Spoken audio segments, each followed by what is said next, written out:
is quite unfortunate, ladies and gentlemen, that the other side is keep on calling too many adjectives for this debate to handle, especially stupid. So, it's unfortunate for us because it could backfire to them. They kept on mentioning about painting a picture, probably facing a mirror. It backfired to their own cause because what we are saying now, Madam Chair and members of this House, that the opposition firmly believes in our clash that it is not counterproductive. Media exposure itself would be able to help the government's relief operations. And with that, I would like to be more consistent because your side is not consistent. It's very problematic. So we would like to make a stand on the opposition side on two issues since my speech is an issue-based summary. First issue is on whether or not media fulfills a positive role in helping the operations of the government in, number one, delivering the truthfulness of the aftermath of the devastation, and on the second point is on the validating the factual I'm discussing the issues, and on validating the factual data obtained from these news reports. And on the second issue, on whether or not such media exposure creates an atmosphere of confusion, delay, fear, and inconsistencies on the relief efforts of the government. On the first issue, on whether or not the media fulfills a positive role. Yes, we kept on listening about them saying media does more harm than good. But have they explained that really?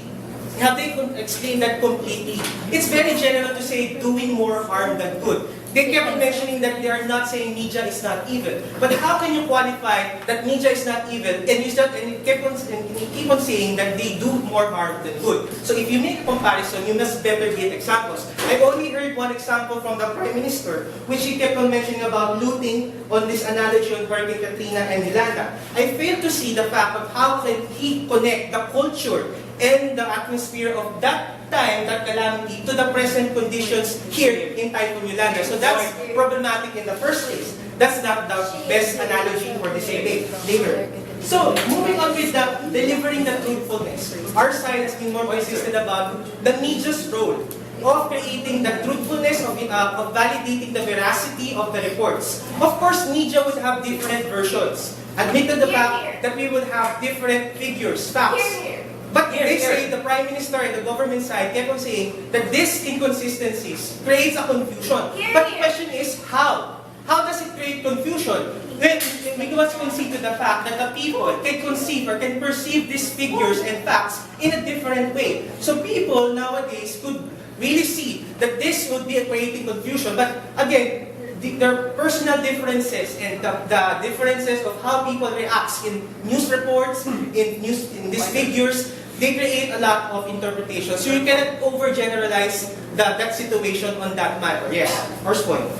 Sir, what you say about earlier, what you earlier said about it not being comparable, it is very comparable. People are hungry. People are suffering. So it is very comparable. So you cannot say that there's a culture of difference there unless you provide another example.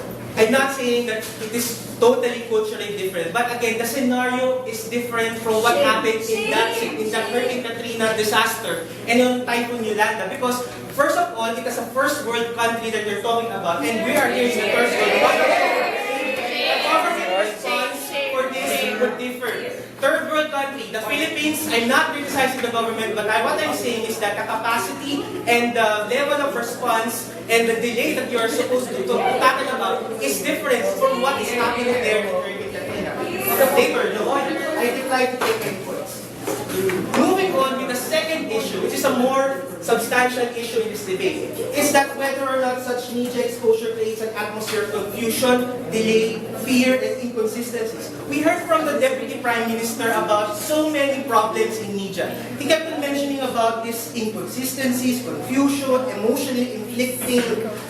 These are too general. They are assumptions to begin with because you have not substantiated that description in the first place. You kept on blaming media about this type of coverage, but you have not backed up any supporting data that makes it confusing in the first place. That's your standard of confusing, so that leaves a question mark in this debate. Now, moving on, no, I just answered I just rebutted your point. It's too late to save your case. Next is that you mentioned about over-sensationalization. Okay, let's admit the fact that media have different types of interpreting the news reports. Some of them, since they would want to have ratings, they would have to they would want to invite more ratings or public viewers to their channels. They would create a story that is different from other channels. That's part of capitalism, and that's part of the commercialism of media. That's how these media people would want to create an atmosphere of not one, checks and balance, and number two, of validating the reports that comes from different sources. Because these sources are not from the media themselves. If you would remember, these sources comes from the victims themselves. So these reports would not be coming from the media. They come from valid reason. They come from valid objective data. Yes. How can you say that it is valid when in the first place, these people are traumatized? They tend to exaggerate everything. For example, they will have, they saw gunshots, or they heard gunshots, or they saw some military planes flying above. That is not actually true. That is. You're contradicting yourself, Mr. Speaker. You just mentioned about them having been traumatized. So what's the credibility of that? So you mentioned about these gunshots, this looting problems. Again, these are observations these are overt acts, Mr. Speaker. These are the ones that been heard and were seen or heard by the media and by the other people. These are not just opinions, or these are not just stories from the people themselves. These are being validated by the other witnesses of that incident. So that's not, you're pointing out about these sources of people are being traumatized. But that's not the only source here. Okay? So, they also mentioned about the long process, that it becomes problematic because it's not showing the big picture. But I would remind you, Madam Speaker and members of this House, some of these reports, yes, they do not project the big picture. But have you ever considered that this is the only picture that is available in that particular time?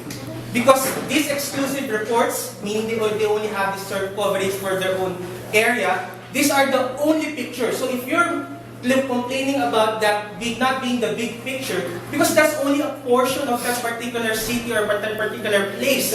If you're not being picturing the entire devastation of Typhoon Yolanda. So you cannot blame this exposure of these media reports because some of them are concentrating on several areas. So if you would take that in a holistic sense, then that media exposure is not being counterproductive, but it's being more productive to the efforts of the national government.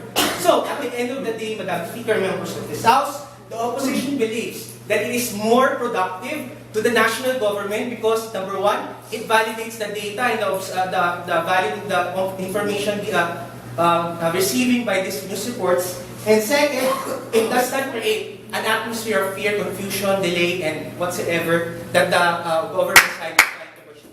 So, with that, I end my speech there.